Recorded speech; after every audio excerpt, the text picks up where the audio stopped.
Intambara ikomeye nicyo cyigisho cy'iki gihembwe. Insanganyamatsiko y'iki cyumweru ifite umutwe uvuga ngo intambara yegereje. Icyo kwibukwa kiboneka mu butumwa bwiza nk'uko bwanditswe na Yohana, igice cya 17 umurongo wa 17. Ubereshe ukuri, ijambo ryawe ni ryo kuri. Ingingo y'uyu munsi: gusobanukirwa ibiranga inyamaswa. Gusobanukirwa ibiranga inyamaswa, umugabane wa 2. Twibukiranye ko ejo twabonye umugabane wa mbere. Mbere yuko tujya mbere muri iki cyigisho cy'uyu munsi wa none, dusenga Imana. Uwiteka, turagushimye, turaguhimbaje. Tugushimye ko wongeye kutugirira ubuntu, tukaba tugiye kwiga ijambo rya kuri uyu munsi wa none. Turagusabye Mwami Imana kugira ngo tuyoborwe nawe muri byose. Ubuntu bwawe bubane natwe muri aka kanya. Ubwo tujye kwiga aya magambo meza y'uyu munsi, reka turarike Mwuka wawe wera abane natwe kugira ngo he kugira ingingo n'imwe tutabasha gusobanukirwa nayo, ahubwo byose bibe uko ubishaka. Nibyo dusabye ubuntu mu izina rya Yesu Kristo Umwami wacu. Amen. Gusobanukirwa ibiranga inyamaswa, umugabane wa 2. Aho kuramya inyamaswa, ubwoko bw'Imana bubonera umunezero ukomeye n'ibyishimo bikomeye mu kuramya Imana. Kumvira kwabo gukomoka mu mutima wabo w'urukundo. Bakunda Imana kuko bazi uburyo ibakunda. Reka dusome amagambo aboneka mu gice cya 13 cy'Ibyahishuwe umurongo wa 5. Kandi nitumara gusoma aya magambo tuzirikane ibiranga iyi nyamaswa. Ibiranga iyi nyamaswa tukwiye kubizirikana, biboneka hanga muri uno murongo tugiye gusoma. Ibyahishuwe 13 umurongo wa 5. Dusome: ihabwa akanwa kavuga ibikomeye n'ibyo gutuka Imana. Ihabwa no kurama ngo imare amezi 42. Reka dusubiremo aya magambo. Ihabwa akanwa kavuga ibikomeye n'ibyo gutuka Imana.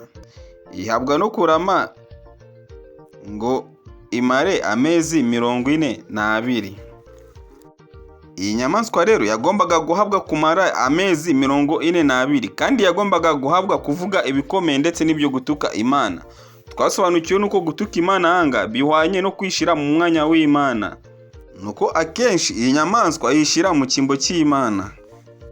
Rero kumara amezi 42, twasobanukiwe ko ubuhanuzi bw'amezi 42 buhwanye n'ubuhanuzi buvuga ibyerekeye n'imyaka 1260, cyangwa se ibihe n'igice cy'igihe biboneka muri Daniel igice cya 20, igice cya 7 umurongo wa 25.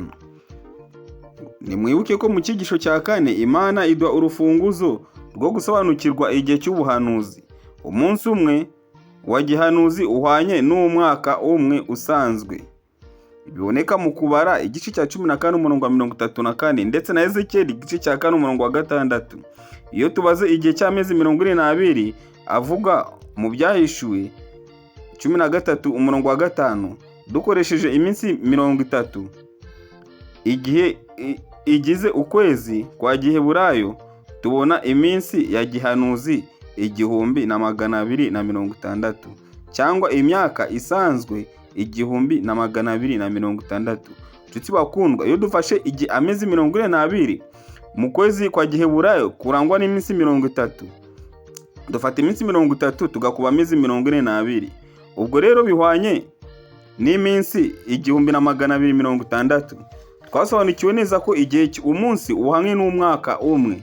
Ubwo rero bishatse kuvuga yuko amezi 42 ahwanye n'iminsi 1260, ariyo ihwanye n'imyaka 1260. Iyo myaka rero niyo iyo nyamaswa yari yahawe. Ubupapa bwagaragaje imbaraga zidasanzwe mu mwaka wa 538 nyuma ya Kristo kugeza mu mwaka wa 1798. Ariko ubwo umujenerali wa Napoleon witwaga Berthier yafataga papa akamufunga mu mwaka w'1798, igihe cya gihanuzi cyisumbwe ry'ubupapa cyari kirangiye, kandi ubuhanuzi bwo mu byahishuwe bwari busohoye. Nihagira ujyana abandi iminyago, nawe ubwe azajyanwaho iminyago. Ubuhanuzi nibwo bwari busohoye, buboneka mu byahishuwe igice cya 13 umurongo wa 10. Bwavugaga ko n'ubundi n'ubupapa nabo bugomba kuzarangira bufunzwe cyangwa se bukorewe nk'ibyo bwakoreye abandi. Ubupapa rero bwakomeretse uruguma rwica, ariko urwo ruguma rwaje gukira. Dukurikije ibivugwa mu byahishuwe igice cya 13 umurongo wa 12, aha rero tuhabona amagambo akomeye cyane atubwira yuko n'ubundi iyi nyamaswa yagombaga gukomereka uruguma rwica, ariko urwo ruguma rukaza gukira. Uruguma rwica, ariko urwo ruguma rwaje gukira. Dukurikije ibivugwa mu byahishuwe 13:12, uruguma rwagombaga gukira. Ubupapa bwagombaga kongera kugira ububasha bugera ku isi yose. Uyu munsi abayobozi b'isi bakira papa nk'uhagarariye itorero ry'i Roma, kandi buri gihe bamusura bamusanze i Vatikani. Aya makuru tuyumve neza, abayobozi bose b'isi bagira igihe basura papa bamusanze i Vatikani. Bishatse kuvuga ko uyu muntu ni umuntu ukomeye cyane, ni umuntu ufatwa nk'umuntu ukomeye cyane ku isi. Bene data, mu isi y'intambara y'urudaca, papa afatwa nk'umuyobozi ushobora guhuza impande zihanganye. Mu ijambo rye yavuze ko wa 6 Kamena, ku itariki 6 Kamena umwaka wa 2012, aribwira abantu barenga 1500 bari bateraniye mu nzu yitiriwe Mutagatifu Petero i Roma. Papa Benedikito wa 16 yaravuze ati, icyumweru cyangwa se Sunday ni umunsi w'Imana, ni umunsi w'abagabo n'abagore, umunsi buri wese agomba kuruhuka kugira ngo yite ku muryango we kandi asabane n'Imana. Iyo dushyigikira umunsi w'icyumweru, tuba dushyigikira umudendezo w'umuntu. Bene data, aya ni amagambo akomeye cyane ashimangira uburyo ki ubupapa cyangwa se Gatolika ifata umunsi w'icyumweru. Ifata umunsi w'icyumweru nk'umunsi w'igitangaza cyane. Ni umunsi ukomeye kandi ni umunsi ugaragaza ububasha bw'ubupapa. Igitabo cy'intambara ikomeye kigaragaza neza aho umunsi umwe ibizerekeza.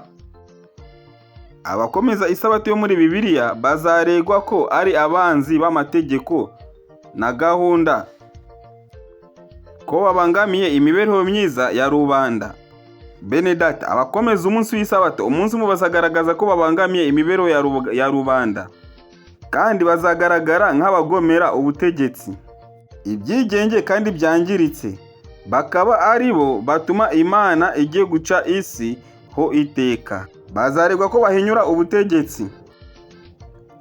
Ababwiriza barwanya amategeko y'Imana bazatangariza ku ruhimbi ko abantu bafite inshingano yo kumvira ubutegetsi bw'isi nk'ubwashizweho n'Imana. Mu nteko ishinga amategeko no mu nkiko z'abacamanza, abakomeza amategeko y'Imana bazavugwa nabi, bacirweho iteka.